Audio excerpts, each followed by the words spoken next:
Court is calling 2023 CR 2532, State of Texas versus Eric Mendez. Can I have parties announced for the record for the state? Travis Banks, the state of Texas. Defense? John Pettis for defense. Are you Mr. Mendez? Enrique Mendez, yes. All right.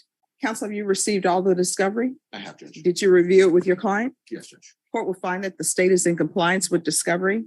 Mr. Mendez, I'm showing you what's entitled application for deferred adjudication. Did you review that with your attorney? Did you understand it? And did you sign it? Yes, Your Honor. All right, you're going to need to speak up so the court reporter can hear. Yes, Your Honor. Showing you what's entitled true bill of indictment. Did you review that with your attorney? Did you understand it? Yes, Your Honor. Counsel, do you waive the reading of the indictment? We do, Judge. State, are you proceeding on the indictment as presented? Yes, Your Honor. All right, Mr. Mendez, I'm showing you what's entitled court admonishments and defendant's waivers and affidavit of admonitions. Did you review that document with your attorney? Did you understand it? Did you sign it in all the appropriate places? Yes, Your Honor. Did you understand you're charged with indecency, child exposure? That's a third-degree felony. Range of punishment is anywhere from 2 to 10 years in prison and up to $10,000 fine. Yes, Your Honor. If you have a plea bargain agreement with the state, the court does not have to follow your plea. If for any reason the court doesn't follow your plea and gives you more than you bargained for, the fact that you entered a plea will not be used against you and you will be allowed to withdraw your plea. Did you understand? Yes. You have a right to jury trial, a right for you or your attorney to cross-examine and confront any witnesses the state would call and the right to remain silent. Did you understand? Yes, Your Honor. Did you understand by entering this plea bargain agreement, you were giving up those rights? Yes, Your Honor. Did you intend to give up those rights and enter into a plea in this case? Yes, Your Honor. Did you understand if the court were to grant your application for deferred adjudication, if for any reason your deferred adjudication were revoked, the court could sentence you up to 10 years in prison and up to a $10,000 fine? Yes, Your Honor. Counsel, has your client been able to provide you with any defenses? He has, Judge. Do you believe he has a rational as well as a factual understanding of the charges against him? Yes, Judge. Do you believe he's currently competent and was legally sane at the time of the offense? Yes, Judge. Mr. Mendez, has anyone threatened you, coerced you, or placed you in fear to get you to enter this plea? No, Your Honor. Has anyone promised you anything other than the plea? No, Your Honor. Thank you. Are you satisfied with the way you've been represented? Yes, Your Honor. Are you a U.S. citizen? Yes. Court will find that defendant has knowingly and voluntarily waived his right to jury trial. Showing you the plea bargain page. Did you review that with your attorney? Did you understand it? Yes, I did, Your Honor. According to the plea, there is no fine. State recommends deferred adjudication, and there's to be Chapter 62 registration. Did you understand that to be the plea?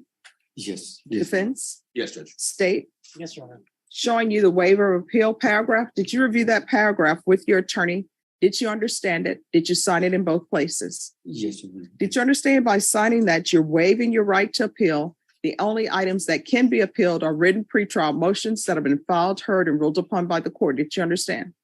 Yes, Your Honor. Counsel, have there been any such motions? No, Judge. Outside the agreement, the state is requesting that your community supervision be for a term of 6 years and there be no contact with minors. Did you understand that? Yes, Your Honor. And did you understand those are recommendations from the state and the court does not have to follow those recommendations? Yes, Your Honor. Then to the offenses charged, how do you plead? Guilty, not guilty, or no contest? No contest. State any evidence? The state offers States Exhibit 1 and its attachments. No Any objection, Judge. objections? All right, and state, have the complainants been made aware?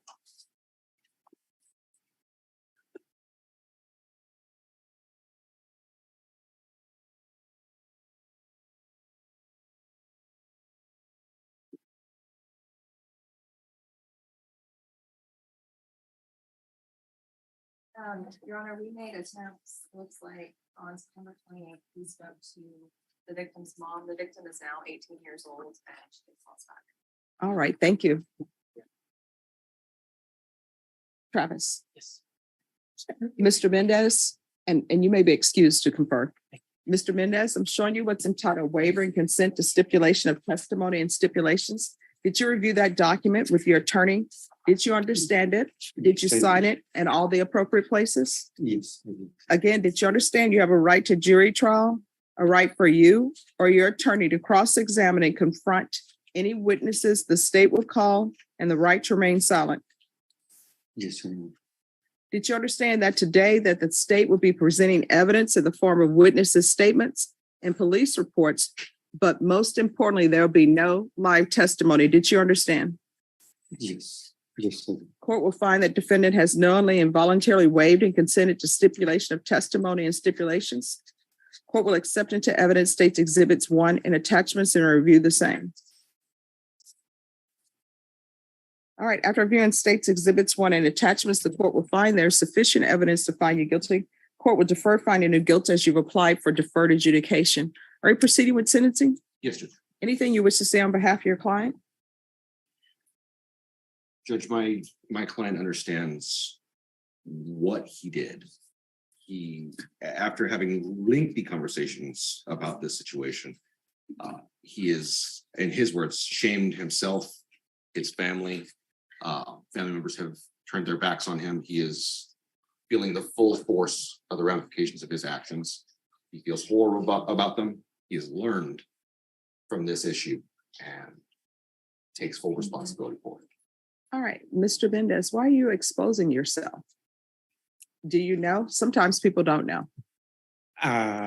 It was like an impulse, it's just like that. I don't know what to say. So what have you been doing to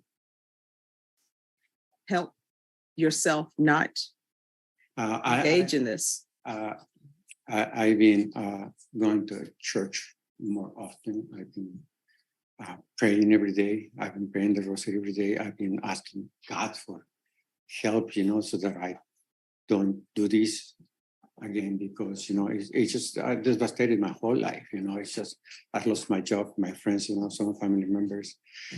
Oh, you need to slow down and speak up so the court reporter can hear. Yeah. Like I say, I lost, some family members, that they don't want to talk to me. And I brought so much shame on myself. I feel like I feel worthless. The only thing that it makes me strong and I'm here is because, I've been praying so much. I've been praying every day. And, So are you, I know if I follow this agreement, you will have treatment through probation. Yes. And they'll be able to address why you're exposing yourself. Yes. State, I don't know about this, the no contact with minors. My only issue is, for example, you all know in the hallway outside, there are people with children because people tend to bring their children to court. So that's I'm sorry, Brittany Mitchell. No. I had excused Travis, but so it's Brittany Mitchell for the sake. So I just don't understand how we can enforce the rule of no contact with minors because they're everywhere. They're in the hallway. And if I were to grant this and put no contact with minors and he's outside in the hallway, then he's violating conditions. I could say that No unsupervised visitation. No unsupervised. if we do a no unsupervised contact with minors, what that will mean is, for example, if he's at the HEB, there has to be adults in the HEB, and I'm thinking there will be adults in the HEB.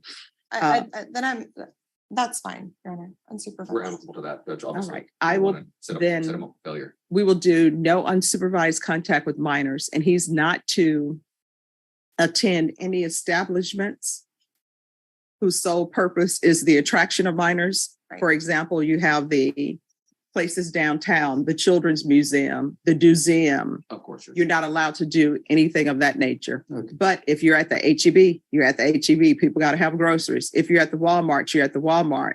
But there cannot be any unsupervised contact with minors. So let me just tell you the way I see that going. If you're at Walmart or at a store, sometimes people in San Antonio do this. I don't know why they do it, where they will let their child wander off.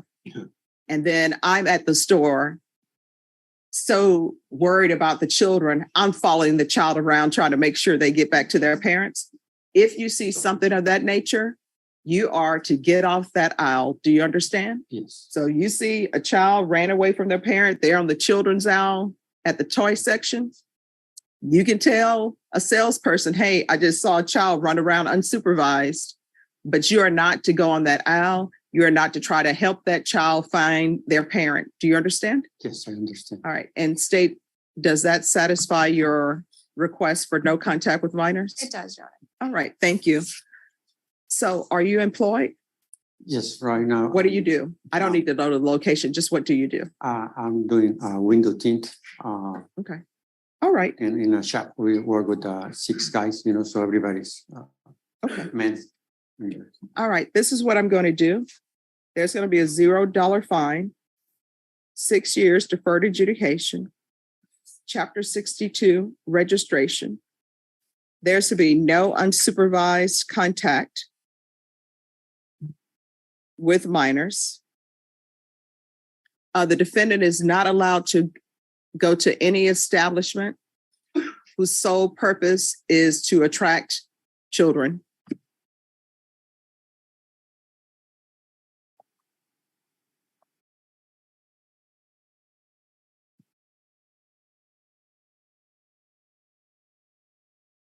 There's to be regular reporting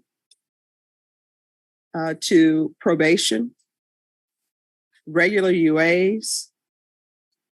There's going to be the sex offender unit.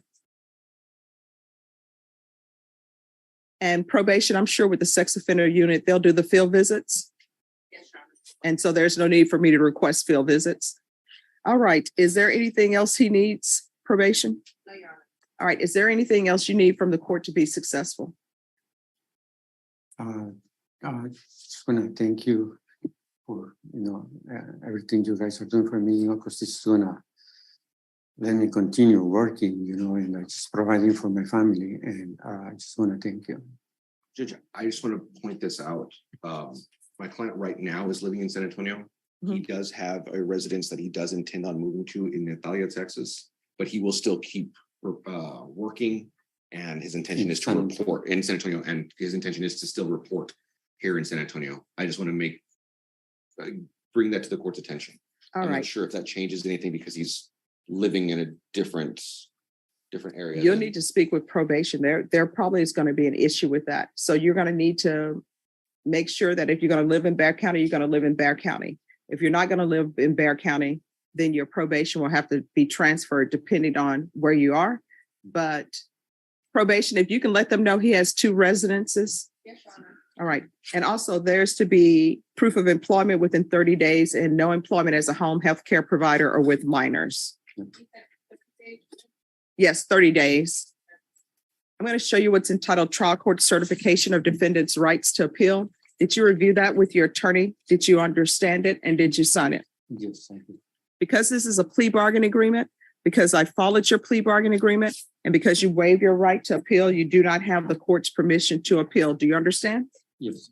All right, Mr. Mendez, good luck to you. Whatever the issue is, we're off the record. Whatever the issue is that you have, they'll be able to address it through the classes that they give you. They will let you see a psychiatrist and everything.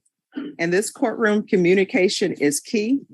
So make sure you stay on top of everything. Make sure you are registered, because otherwise a motion to revoke is going to be filed. Do you understand? Yes, thank you. All right. Good luck to you. Thank you very much. Thank you, Judge. Maybe Yes. and just to let you know, as one of those kids that was running around HEB without supervision, it's not the parents' fault. That sometimes they're looking at No, something it's, and run you away. know what? See, you're saying that because you have children now. Do you know, I was at the mall and there was this 4-year-old just running around. I think this is another reason why I don't like shopping. So the 4-year-old is by themselves. So what do? I start following the 4-year-old, trying to see if they're going to get back to their parent. And then I have to call the salesperson. I'm saying, there's this 4-year-old. I don't know where their parent is. And so finally the parent comes blaming the 4-year-old. I said, no, you were lost. Your child was not lost. And by the way, because the salesperson's like, here you go. I'm like, no, you better show me a photograph in your wallet with you and this child, something. I have an even worse story. I went on a cruise and there was like the kid pool area, and there was this little girl. She was maybe like 4, and she was just clinging on to me the whole time in the pool. I was like, where are you? Where are your parents? Oh, yes. Yes. No contact order. Victim or anything. Yeah, we'll do no contact with the complainant, but my understanding, the complainant is now 18, but I'll do no contact with the complainant as well. We don't have any objections to that. All right. Thank you.